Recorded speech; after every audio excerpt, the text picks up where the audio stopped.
1979 പാരീസിൽ നിന്നൊരു വിമാനത്തിൽ അയത്തുള്ള കൊമേനി ടെഹ്റാനിൽ വന്നിറങ്ങുമ്പോൾ അതിന് സോവിയറ്റ് എംപയറിന്റെ അനുഗ്രഹാശിസുകൾ ഉണ്ടായിരുന്നു. ഇന്നത്തെ അസർബൈജാന്റെ തലസ്ഥാനമായ ബക്കുവിൽ നിന്ന് ക്ഷാവിരുദ്ധ പ്രക്ഷേപണങ്ങൾ അത് സോവിയറ്റ് യൂണിയനാണ് നടത്തിക്കൊണ്ടിരുന്നത്.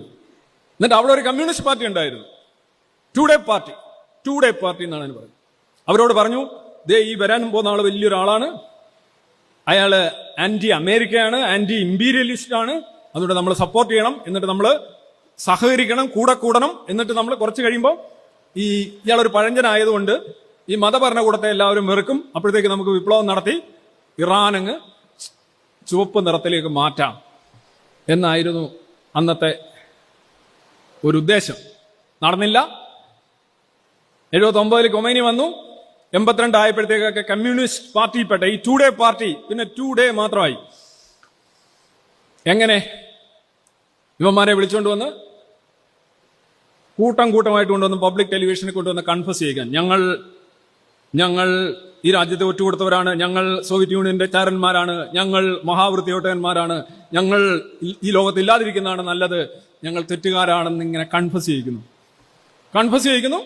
കൺഫസ് ചെയ്ത് കഴിഞ്ഞാൽ അവർ തന്നെ കുറ്റം സമ്മതിക്കുകയാണല്ലോ. ആയിരക്കണക്കിന് എണ്ണത്തെ വെടിവെച്ചു കൊല്ലുന്നു, കുറെ എണ്ണത്തെ ജയിലിലടയ്ക്കുന്നു, കുറെ എണ്ണത്തെ നാട് കടത്തുന്നു. Today party, Iranian communist party. എന്നിട്ട് ഇത് 82 ഒക്കെ ആകുമ്പോഴത്തേക്ക് ആ ഫസ്റ്റ് പേർജ് തീരുന്നു. 88 വരുമ്പോ കുറെ എണ്ണം ജയിലിലായിരുന്നു, ജയിലിൽ കിടന്നവന്മാരെ തട്ടുന്നു.